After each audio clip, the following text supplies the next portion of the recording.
F is for fire that burns down the whole town. U is for uranium bombs. N is for no survivors. When you plankton, that's not what fun's all about. As SpongeBob often is, we know that he's wrong about that. That is in fact what fun is about. And we're looking at fire here. This is Bungalow Bill. We're playing From the Depths. We're on the alpha test branch. It's starting to look like things have actually stabilized, so this is probably give or take what we're getting. I've built a test rig here called the Matchbox. It's mostly focusing on wood. We'll take a quick look at how fire interacts with some of the other materials, damage scaling, propagation, that sort of thing. So in my debug bar, currently I have slot 0 selected. It looks like an explosion tool. It's actually a fire tool. If you hit Z, you'll see that we now have 3 different explosions in the debug tools. One is plasma, and one is fire. So this is useful for a lot of reasons. One, if you're in the designer mode and you have a fire burning, well, you can see in green what cells are actually burning. It can be very hard to tell sometimes, especially if it's spread to the interior of an enemy vehicle. So in testing, I found it very, very helpful because you really want your fire to spread into the interior of an enemy vehicle. It is not useful on the outside. We're going to be talking about how to actually deliver fire to enemy vehicles, how to make useful flamethrowers, how you could potentially use it on crams, APS, lasers, missiles, in another video. This is just going to be focusing on actually the mechanics of fire itself. This video is going to be plenty long enough without looking at the different weapons, and the weapons video will be even longer than this one.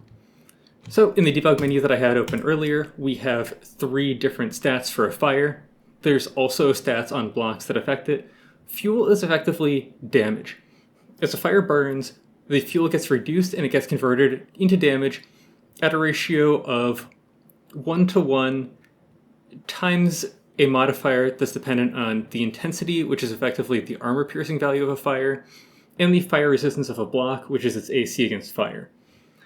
So the intensity stat of the fire also controls the rate of how fast the fire burns. We'll take a look at, we'll raise some fires of different intensities. I think, and they didn't quite say this in the patch notes, but they kind of implied it, it is directly proportional. Double the intensity, double the burn rate, quadruple it, quadruple the burn rate. Additionally, there's oxidizers. As fires burn, they can consume oxidizer to reduce the armor value faster. So it's generally 4 fuel to 1 oxidizer above water. When any fire burns, it reduces the armor value of a block, lose half the health of the block, lose half of its armor, lose a quarter of its armor. Down to right before it's destroyed, it'll be at 1% armor. It doesn't quite scale down to 0%. Oxidizer doubles the rate that the armor is lost at. Additionally, if the block is underwater, oxidizer will allow it to continue to burn, but it will consume 1 unit of oxidizer per 2 units of fuel. So half as efficient. They've also said things about oxidizer efficiency versus intensity, and that they've been adjusting it. That is something that we're going to look at when we're looking at weapons. So let's look at these stats on the blocks. So I'll bring up some blocks, and we'll see for the structural blocks a variety of flammability and fire resistance stats. Those are the 2 new stats that govern how fire affects blocks. So wood, very flammable, low fire resistance. Stone, high fire resistance, no flammability. Metal has no flammability either. Lightweight alloy and heavy armor both have 25% flammability and relatively high fire resistance for each. Then you've got oddballs that I didn't even really pay a lot of attention to because I never used them, like reinforced wood, applique panels. I do use these, but I don't really care that much about their armor stats. So, okay, what does flammability do? Well, when a block is destroyed by fire damage, so this can either be from a fire or from lasers which deal fire damage, you take its flammability and multiply it by its health, and that gets you how much additional fuel it adds to the fire. So a fire destroys a wood block. You can't really get the intensity of a fire under 10, so that's going to take 200 fuel. The wood block dies. The wood block returns 80% of that back as fire, so you get 160 fire back in. So that's a geometric series, right? Because, first block, that's 80%, then you're recycling that damage at 80% of 80%, recycle that damage at 80% of 80% of 80%. That geometric series is going to sum up to, if you burn out the entire fire, so you use all of your fuel, it's going to be the flammability as a decimal, or as a fraction, depending on how you want to say it, divided by 1 minus the flammability as a fraction. So for example, for wood block, that's going to be 0.8 divided by the difference, 1 minus 0.8, and that's going to come out to 4. So you get 400% bonus damage using fire against wood, for a total of 5 times damage. Lightweight alloy, that's going to be 0.25 divided by the difference, 1 minus 0.25. 0.25 divided by 0.75, that's a third. You get a 1 in 3 damage premium for a total of, 4/3 damage, 133% damage. The other thing is that when you get fuel added back into the fire, it comes in with an intensity that is the fire resistance of a block. So lightweight alloy fires burn at an intensity of 50 if you light them with a laser. If you don't light them with a laser, you'll start getting a weighted average between the fuel you're getting back from the lightweight alloy blocks and from the fire. For wood, it burns with an intensity of 10, heavy armor 60, etc. Metal and stone, they still burn, but they just don't give you any fuel back. You get no premium. You just deal 100% damage to them, assuming you have enough intensity. So the next thing is, how does the fire resistance actually affect the fire damage? Well, they give us a calculation for that. It's the difference, so 1 minus 0.15 times the fire resistance, divided by, so all of that divided by 0.85 times the fire resistance. It seems a little unintuitive and a little weird at first, but you can split it into 2 components. So you can divide the first part by the denominator and the second part by the denominator. So the first part is going to be I over R, or rather the intensity divided by 0.85 times the resistance, and then that's just going to be minus 0.17. That starts to look a lot like the damage calculation formula for kinetic damage. It's really the same thing. It scales linearly with the intensity, but it has a downwards offset. And it still gets you to the same end result. So if you have an intensity that matches the fire resistance of the block, you get 100% damage. If you have a if you have an intensity that's 15% of the fire resistance of the block, you get 0 damage. There's a negative offset. So intensity is worth more than it is for armor-piercing rounds. We'll get into this, but you pay a higher premium for it. Saying that might be untrue, but you pay a higher premium for it than fuel, at the very least. So the other critical number to look at is when you're at 50% of the fire resistance, you get 40% damage. Just as a general rule of thumb, we'll look at optimal numbers later in the next video, not later in this video. So we'll look at optimal numbers later because those are dependent on the actual mechanics of the weapons rather than the mechanics of the blocks, or rather they're codependent, so we'll get there after we've gone through all the necessary components. In my testing, I've really liked, for fire-based systems in general, like an intensity of 30 to 40 is just a good place to start, and you can start adjusting from there. So let's watch some fires propagate, because there's one mechanic that I haven't talked about yet, and then there's a bunch of other stuff. So let's do 100,000 fuel. We'll put it in at 20 intensity. That's the bare minimum you can get from a weapon. Flamethrower with only fuel tanks, those do 20. Missiles, APS incendiary crams, all intensity 20 if you have them at their lowest possible intensity setting. The intensity of the fire will drop because we're targeting wood. So very quickly it's spread to 10. That's because the base size of the fire is the fuel divided by 10,000. The fire will automatically spread. Beyond that, let's make sure my repair tentacles are disabled so I'm not repairing this from the seafloor. Beyond that, as we destroy blocks, we're going to spread into adjacent blocks. So the fire is naturally going to grow, and our intensity is going to drop as it's recycled. We're going to come back to this later. Even though this is a cube, it is going to give us some insights into how fire spread in actual ships. We're going to have to do a few other tests first before we get there. So I'm going to lower the amount of fuel. So 10,000, that's going to affect 2 blocks rather than 1. They rounded up. These are 1 meter cubes and 4 meter cubes. We're going to erase them. So you'll notice that for this fire, please, okay, it has 2 cells burning. So it goes cell by cell, even when you're using 4 meter beams. And as a result, I started this one second, but these are going to burn at the same rate. So the beam size does not matter. There might be a hint here, the geometry does matter. So this is very convenient, but depending on how you arrange the blocks in your ship, it will burn faster or slower.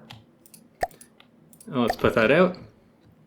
Okay, the next thing is we're going to race fires, because I claimed that doubling the intensity of a fire will double the rate that it burns at, or at least as far as I can tell, that's what it will do.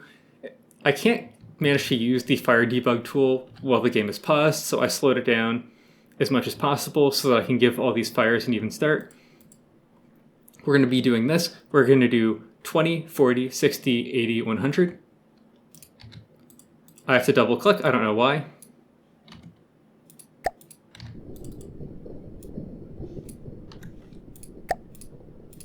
Oh, I think I just applied 2 things of fire there. It doesn't really matter that much though. No, it looks like I didn't. There's only 2 cells lit on that.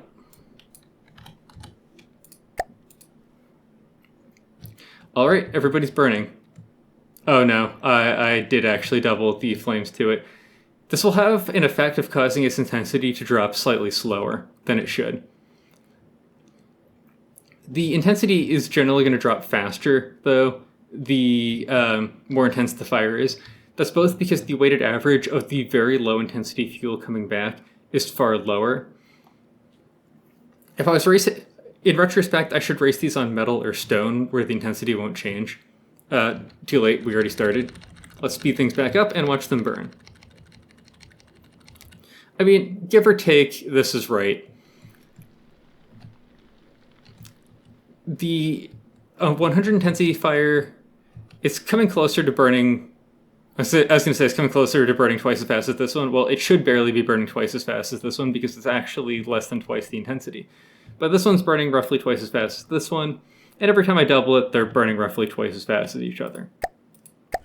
So, rough approximation, double the intensity, double the damage per second per lit block, and that's the important part. So we're going to come back here, do a relatively big fire. I don't think I can set this to 2 yet, it sets it to 10. So we're going to burn this twice at 2 different intensities. So 20 intensity, that's just what you generally see, at least as the lowest possible base. So this really doesn't burn that fast. And, okay, as the fire is increasing in size, the fuel is going to drain faster and faster because every lit block is consuming fuel at the same rate. That rate is slowing down because the intensity is dropping, but not nearly as fast as the fire is growing. And now that the fire is getting big, it's actually converting into damage at a reasonable rate. If you're using enough fuel to actually do a lot of damage, you need your fire to spread fairly big to actually convert that potential fuel into damage. When I have 100,000 fuel sitting on a vehicle, it's not doing anything. It's totally wasted. It has to actually get converted into fire damage to be profitable, which means your fire has to be big enough. And the more fuel you're adding, the larger the fire has to be. So, if I just max out the fire size now, well, it's going to start with more blocks, right? You've got that divided by 10,000 thing.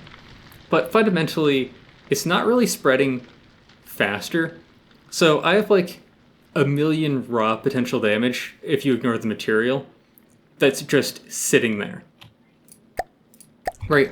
If you did that with something else, like a kinetic weapon, a frag cram, especially like a pen depth frag cram, that just destroys a ship. Whereas with fire, it just chills there. So So, okay, let's go back. So that was with 20 intensity.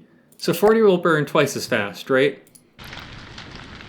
Well, related rates, right? Each block burns twice as fast, but every time the blocks burn out, they spread. It's going to be more like 4 times as fast. So, generally speaking, if you're dumping a lot of fuel into a vehicle, you're going to need it at a higher intensity, or your fuel is just going to sit there doing nothing. And you should always use the V-tab for fires to make sure that you're not just dumping a ton of fuel into a vehicle that's not doing anything. It is part of the weapon design is to make sure that you're really converting your fuel into damage. And you'll have to test your fire and your fire-based weapons against a variety of enemy vehicles and a bunch of different scenarios, because you'll find that there's a number of different cases. Let's bump this up. I don't know if... let's do 30,000. A bunch of different scenarios, different amounts of oxidizers, if you want to deal with ship targets where you need fuel burning underwater, that sort of thing. I find no matter how much science, no matter how much mathing out you do, you just need to test the thing, and you just need to make sure that you're not wasting damage. No matter how expensive it is to get that increased intensity, that's not actually netting you additional damage efficiency. So, like you've got 100 intensity fire against wood. Well, you're not dealing more damage per fuel, but you're spreading the fire a lot faster, and that's converting the fuel into damage, and that's getting you more damage efficiency. So anyway, the last actual test that I want to do is, does the block geometry of the ship matter? So this is a very common way of building a deck. It's wood on top of metal. So the metal's going to burn a lot slower. I have my intensity set to 10. If I set this low enough, I can't set it low enough, can I? If I set it low enough, it wouldn't do any damage to the metal at all. I kind of don't want to do damage to the metal, but I'm going to leave it at 20 anyway. So anyway, what was I saying? Common deck construction, wood on top of metal. Sometimes there'll be, like spall layers or that sort of thing. Wood on top of alloy, another common way of building decks. For a few reasons. One, people like the wood appearance of the deck. Sometimes people use reinforced wood. The concept is kind of the same though. People like the staggered pattern, and people use different staggers as well, like 1 block stagger, 2 block stagger, that sort of thing. I think this is the ugliest, but it is another possible way to build the deck. But the question is, does that actually change how fire propagates against the deck? The metal under this is all lined up, so all of these beams are just in rows. These fires will join.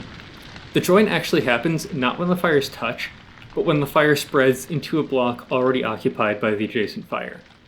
So one of these 2 blocks is going to have to be destroyed.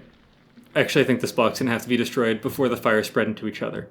But let's just focus on the race. It doesn't actually matter when the fire spread into each other. So far, smaller fire here, larger fire here, but this one is further forward. This one's now ahead. I think where I started it was actually important. I think this one got a detriment because I started it on cells not touching other cells. So it started by spreading from its default 3 blocks. Instead of spreading into wood, it spread into metal.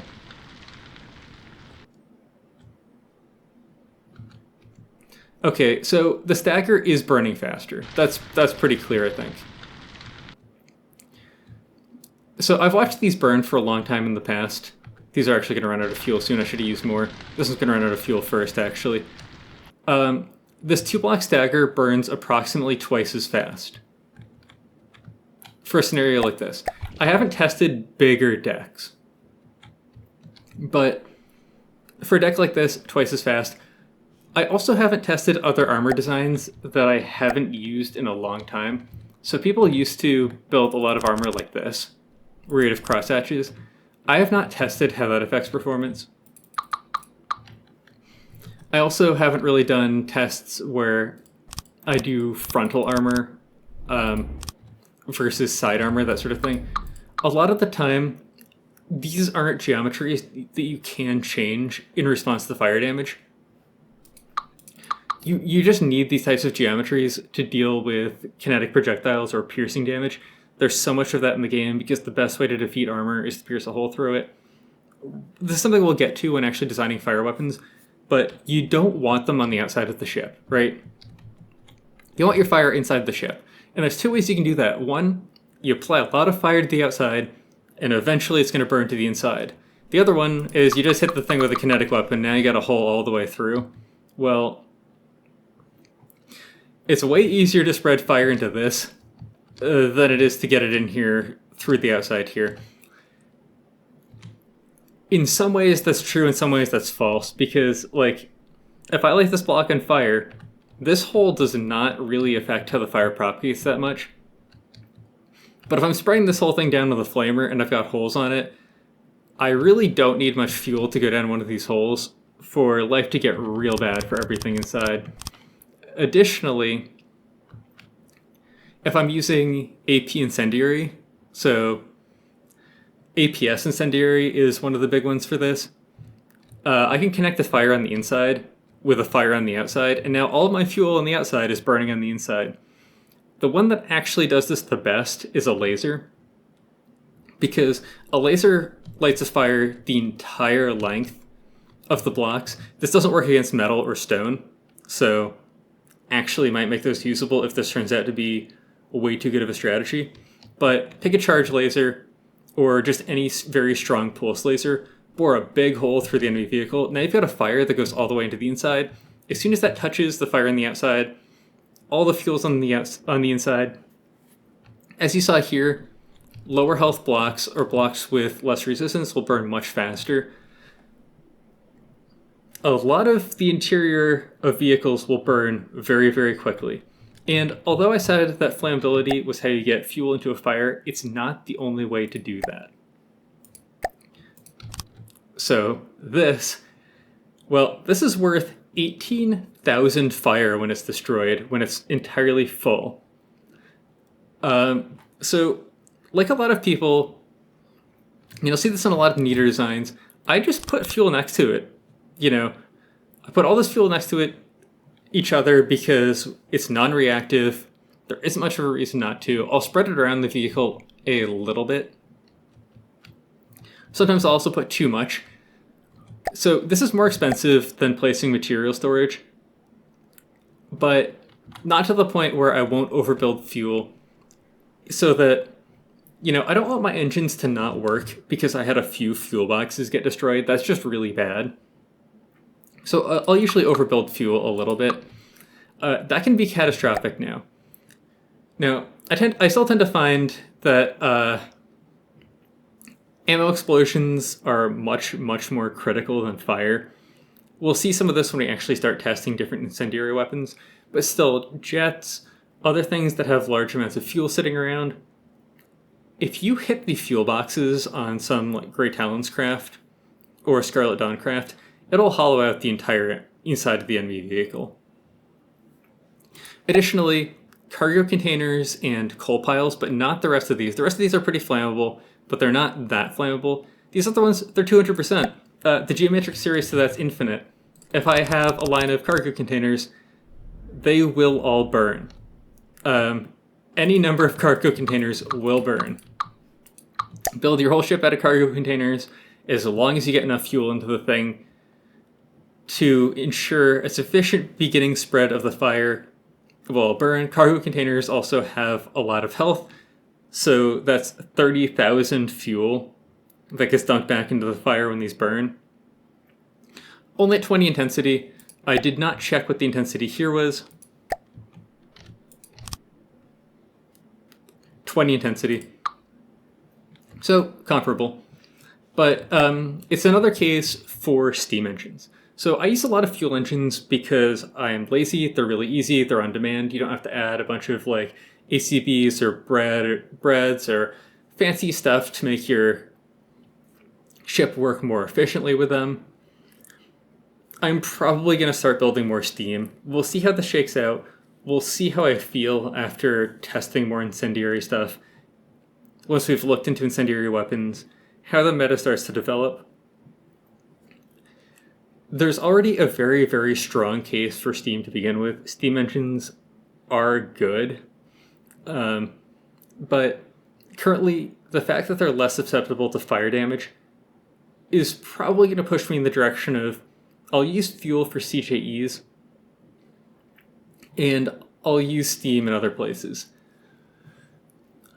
We'll see how that shakes out as well for whether maybe I'll stop using as many CJEs when I don't need to.